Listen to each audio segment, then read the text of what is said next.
முருகனுக்கு அரோகரா. அனைவருக்கும் தைப்பொங்கல் புத்தாண்டு நல்வாழ்த்துக்கள். அப்பன் அருளால் சகலமும் பெற்று வளமுடன் நலமுடன் வாழ எல்லாம் வல்ல முருகனின் அருள் எல்லோருக்கும் கிடைக்கப் பெறுக. நாம் இந்த பூமியில் பிறந்து வாழ்ந்து கொண்டிருக்கிறோம். இந்த பூமி பஞ்சபூதங்களால் ஆனது, எல்லோருக்கும் தெரிந்த ஒன்று. அதே போன்று நமது உடலும் பஞ்சபூதங்களால் ஆனது, அதுவும் எல்லோருக்கும் தெரிந்த ஒன்று. புதிதாக நான் சொல்ல வேண்டியது எதுவும் இல்லை. ஆனால் நமது வாழ்க்கை எப்படி, பிறப்பிலிருந்து நாம் வாழ்நாள் முழுவதும் எப்படி இருப்போம் என்று இறைவன் நமக்கு 5 நிலைகளாக பிரித்து வைத்துள்ளார். அந்த 5 நிலைகள் என்னவென்று நாம் பார்ப்போம்.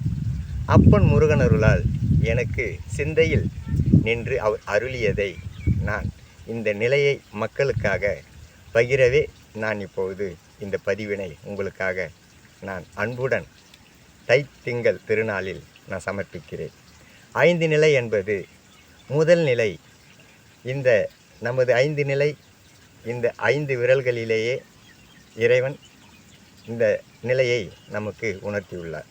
முதல் நிலை ஆசை.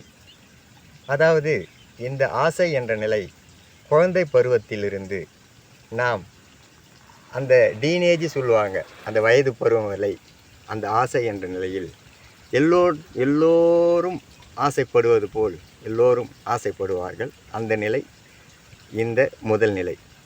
இந்த ஆசை என்ற நிலையை நாம் கடந்தவுடன் இந்த நிலை என்பது காமம். காமம் என்பது அடையும் நிலை. அதாவது வயது வந்த பிறகு அடையும் நிலையை காமம் என்பார்கள். காமம் என்பது நாம் எல்லோரும் நினைத்து கொண்டிருப்போம் அது ஒரு இச்சை என்று. அது இச்சை அல்ல. காமம் என்பது நாம் எதையெல்லாம் நினைக்கிறோமோ அதையெல்லாம் அடையும் ஆசையே காமமாகும். இந்த காமம் என்ற நிலையை கடந்தவுடன் அடுத்த நிலை ஆணவம். ஆணவம் என்பது நாம் ஆசையை அடைந்து விட்டோம், காமத்தை அடைந்து விட்டோம், இனிமேல் நாம் அடைவதற்கு எதுவும் இல்லை என்ற ஆணவம் என்ற அகங்காரம் ஒவ்வொரு மனிதனுக்கும் உச்ச நிலையில் வந்து நிற்கும். அது ஆணவம் என்ற நிலை. அந்த ஆணவம் என்ற நிலையை நாம் அடைந்தவுடன் ஜீவன்.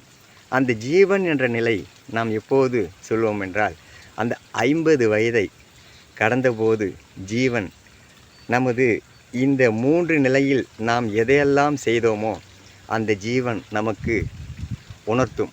எப்படி உணர்த்தும் என்றால், அதாவது நம்ம திரையரங்கில் படம் பார்ப்பது போல் இந்த நிலை 3 நிலை நாம் யாருக்கும் தெரியாமல் என்னென்ன செய்தோமோ அதையெல்லாம் இந்த ஜீவன் என்ற நிலை உணர்த்தும். இந்த ஜீவன் என்ற நிலைக்கு உணர்த்தும் போது அந்த உணர்வின் வெளிப்பாடே இறைநிலை.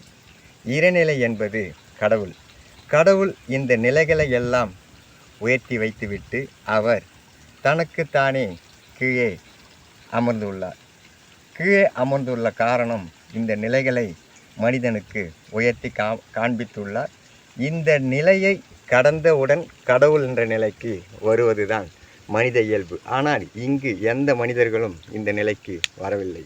இந்த நிலைக்கு வருவதென்றால் சித்தர்கள், ஞானிகள், முனிவர்கள், அவர்கள் மட்டுமே இந்த நிலைக்கு வருவார்கள்.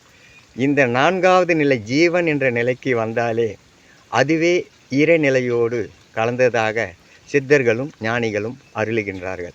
ஆனால் இந்த நிலைக்கு வருவது சாத்தியம் கொஞ்சம் இருந்தாலும், ஆனால் எல்லா மனிதர்களும் இந்த நிலையோடவே வாழ்க்கையை கடந்து செல்கிறார்கள்.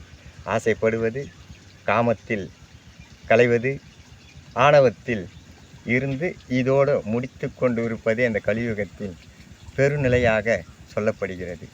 ஆனால் இந்த நிலை வந்துவிட்டால் இது பரமானந்தம். இந்த பரமானந்தத்தில் வந்தவுடன் இது பேரானந்தம். இந்த பேரானந்தம் என்றது இறைநிலை. இறைநிலை என்பது எல்லாவற்றையும் உயர்த்தி அது அழகு பார்ப்பது இறைநிலை. இந்த நிலைக்கு வருவது சாத்தியம் கிடையாது. அப்படி சாத்தியப்பட்டால் அவர் இந்த நிலைகளை கடந்து இந்த நிலைக்கு வந்து இங்கு வந்து உள்ளார் என்று சொல்லலாம். அதாவது